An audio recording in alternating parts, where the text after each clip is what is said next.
Welcome back to the program, everyone. Now let's get straight to our conversation tonight. I am now joined by Honorable Musa Ashams, Commissioner of Information and Communications in Plateau State. Good evening to you, Honorable. Thank you so much for joining us this evening. It's good to see you again. And congratulations on your election as the Chairman PCRC Plateau Command. Thank you for joining us this evening. Thank you very much, Olajumoke. I hope Lagos is doing well. Absolutely. So let's kick off. The administration of Governor Mutfwang is a year old, and it's been 6 months since the Supreme Court upheld the election. How will you describe this journey so far? Technically, we will say that governance on the plateau, or the mandate of His Excellency, kick-started on the 12th of January, because that was the day that the mandate given to us by God via the people of Plateau was revalidated by the Supreme Court, which is the highest court of the land.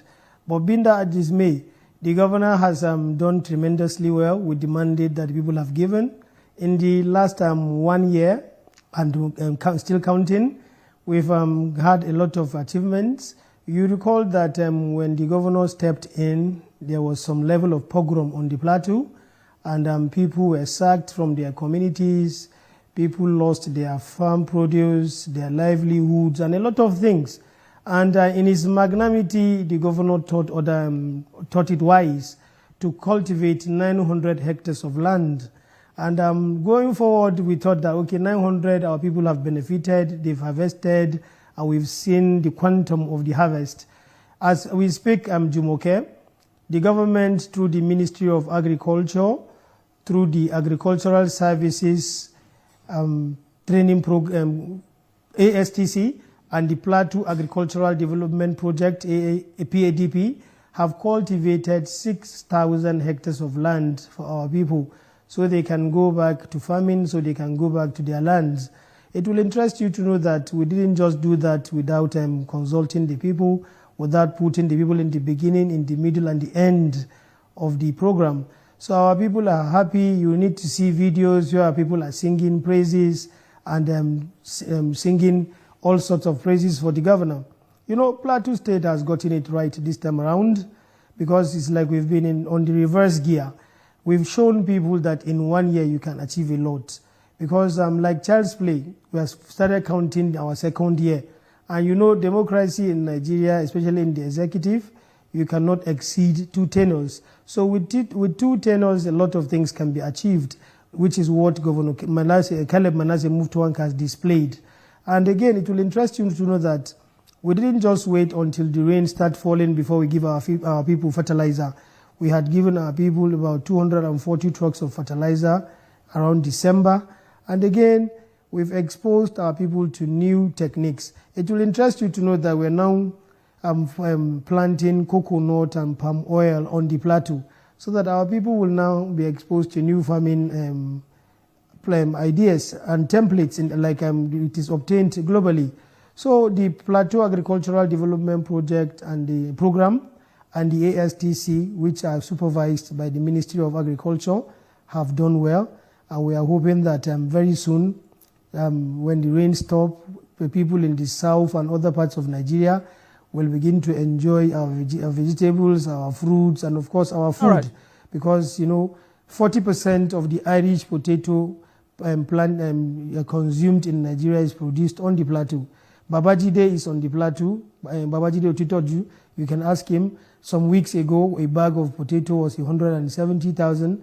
Today, as we speak, is 44,000. It tells you that there is bumper harvest already. All right, Honorable Ashams, before we move on with agriculture, I mean, you just said the people of Plateau State are happy. So let's talk about the relationship between government and the people. How will you describe it?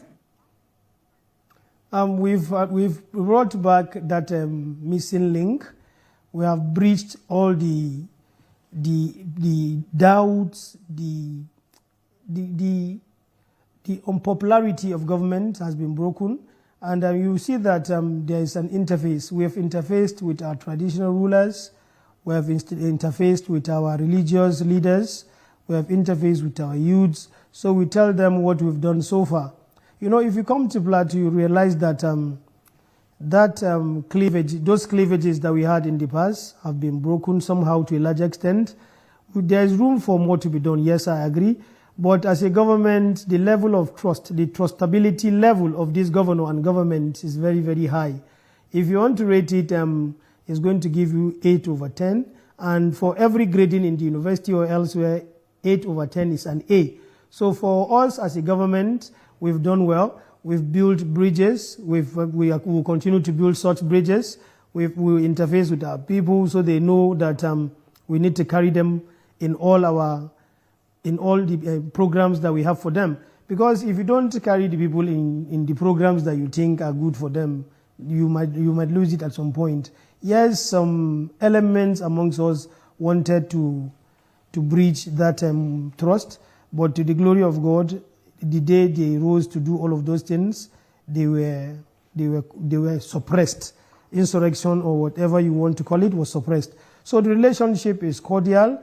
The relationship is that of us and us, not we and them, because we are a united plateau more than ever before. And the leadership that has given that template and platform must be appreciated, which is His Excellency Governor Caleb Manasseh Mutfwang.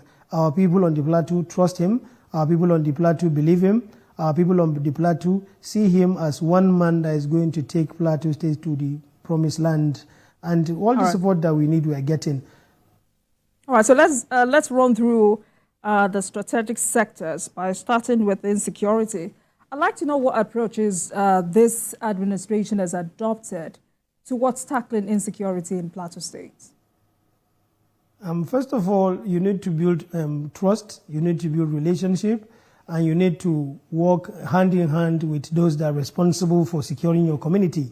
Because you know how Nigeria is structured, the army, the police, the civil defense, and all the security apparatchik as far as Nigeria is concerned is under the purview of the federal government. It will interest you to know, Jimoke, that the Nigerian army just had its army day in Jos. You need to see the influx of military personnel on the plateau. Just yesterday, on courtesy call, we had Lieutenant General Tawhid Lagbaja, who came to Plateau State for the Army Day celebration. It tells you that the ambience is peaceful. It tells you that the environment is accommodating. That is why there are a lot of activities. We've not had the kind of killings we used to have in the past because of the robust relationship we have with our people. A TV station was in Jos for a town hall meeting where people purged their emotions, where people said what they think is wrong. And as a government, we continue to engage our people. We have a peace-building agency which is very, very proactive, which is doing what is expected for us to live and let live. As a people, we've realized that the better we live together, the best for all of us. The earlier we realize all of that. Because if you say you want to take the land, Jumoke, where is your great-grandfather? Even if he's alive, his taste board must have been very, very weak. His strength must have been very, very weak. And we just allow ourselves to become enemies unnecessarily. This government does not have that kind of room. We're a government that accommodates. Right. We're a government that gives people the room to grow. We're a government that allows people to grow economically and otherwise. All right, Honorable. So what is the, kindly hold on, what is the level of success of some of these measures? Has it yielded positive results? And I'd also like to know, what is the state of insecurity in Mango? Are soldiers now able to tame the gunmen killing people there? There's no insecurity, so to say. But, you know, we cannot fold our arms and think that everything is all right. Once the environment is secured, once people go about their normal usual businesses, ditto, they will not say anything. Yeah, there are a few persons that are still in IDP camps because their house were sacked, and, you know, this is raining season. They wouldn't have gone back. But as a government, we are working hard. There is a committee set by the government to relocate people back to their ancestral homes. And, you know, it took a lot of years for these people to be sacked from their communities. It's going to also take a lot of years for them to be relocated. But we are succeeding gradually. And like I said, last 2 weeks ago, the captain of the Super Eagles was in one of the camps to bring succor to our people. That is Ahmed Musa. And again, our people have returned to their farms. That is why we are able to cultivate 6,000 hectares. In this cultivation, we had a portion in Basa, in Back Farms, in Zalaki, in Jos, in Basa local government, where 1,000 hectares was cultivated in conjunction with the Plateau Youth Council. Because, without women and youth being carried along, a lot of things will not be achieved. If you want to pass the baton, you must do it in a way that it will be sustained, in a way that it can be carried to the next generation and the next level. And women and youth have displayed that they have the capacity to sustain development. So that is what we're doing.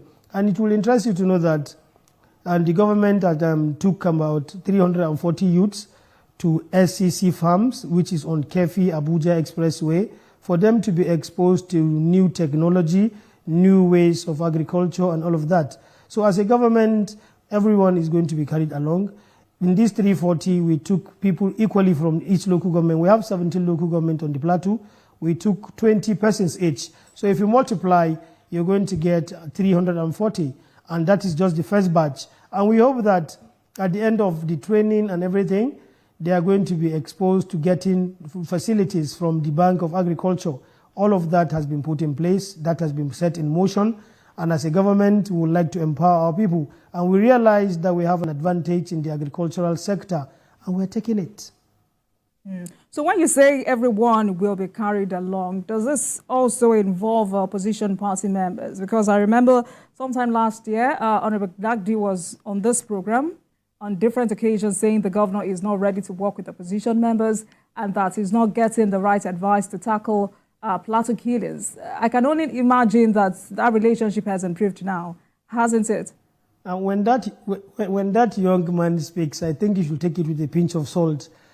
Just today, I think, the former Deputy Speaker, who is a member of the opposition, Honorable Idris Wase, with the Minister of State for Health, had a conversation on how to take a federal medical center in Wase, and the governor was there.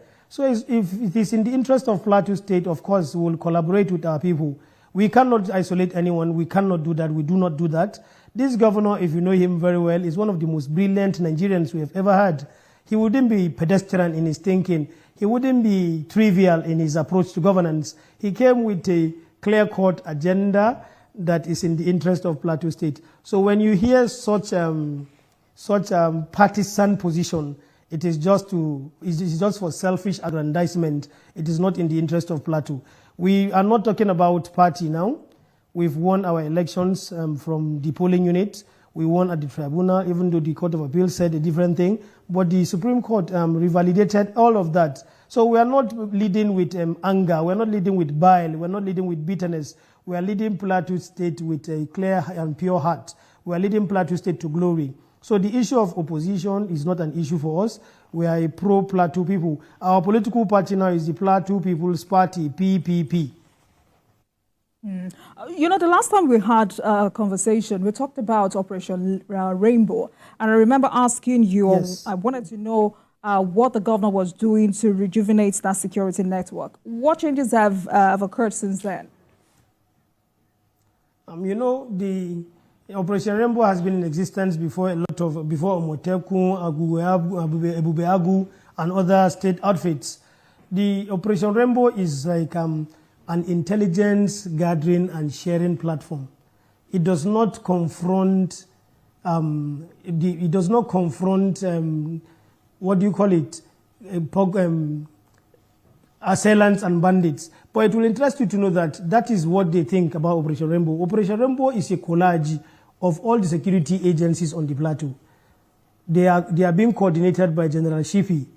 And Operation Rainbow has been active. But it is when we went to train our people that will be involved in the communities to gather information that people thought that is Operation Rainbow alone. No. Operation Rainbow is a collage of the police, civil defense, the army, air force, navy, and even DSS. So they've always been on the plateau. It is just for coordination to have a streamlined security outfit that our people in the local governments, in the wards, in the villages, furnish them with information. Basically, that is what Operation Rainbow does. Operation Rainbow has been active. Oh, okay. So, I mean, before we go into agriculture, infrastructure, and construction, based on your role as chairman, PCRC, Plateau Command, I know your role is to synergize with the Nigeria Police and foster cordial relationship between the police and the community. How is that coming? We have 29 divisions on the plateau, and it tells you that our template and platform for gathering intelligence is robust and solid. And we had our maiden meeting, and we've gone to see the Commissioner of Police Plateau State to inform him about the new ESCO in town, and we'll continue to synergize in the interest of our state. Information gathering is very, very important. When you see people that are new in your community, you should raise eyebrows. You should talk to the relevant authorities. And if there are people with questionable character, it is easier for the community to pinpoint them. It's easier for the community to relate to the securities. And basically, as a committee, the PCRC on the plateau is going to be very, very effective. Is going to work in tandem with the Nigerian Police Force and other security agencies to make sure that we do not have the breakdown in law and order as far as Plateau State is concerned. So we are going to collaborate, we are going to synergize, we are going to support in the areas that we need to give them intelligence. We will not refrain from doing that. So we want to thank Plateau people for the mandate, and it's a mandate that is going to be accounted for. It's a mandate that is going to be transparent. So how much support are you getting from your people, Honorable Ashoms? How much support are you getting from your people? By voting me, naturally, it means I have their support. So they are going to continue to support us because everyone wants them a peaceful plateau. If you come to Plateau, the weather is clement, our food, you don't find it anywhere, and it's very, very cheap and affordable. That is why Plateau is a rainbow state. You see that people that are of another or from other states, they were given birth to in Jos. Even if they become diasporans, when they want to come back home, they come to Plateau states.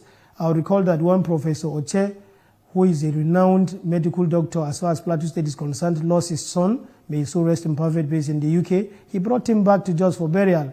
You see Ahmed Musa, Mikel Obi, and a lot of persons that are doing great as far as this country is concerned are from Jos. We accept them as our people. We do not discriminate against them. If Jumoke wants to even relocate to Jos, we'll accept you. As we speak, Babajide Otutoju is in Jos and is enjoying our weather and our food. Yeah, he was asking for an amala joint. I said, why didn't he ask for a Tuwang Acha joint since he's in Jos?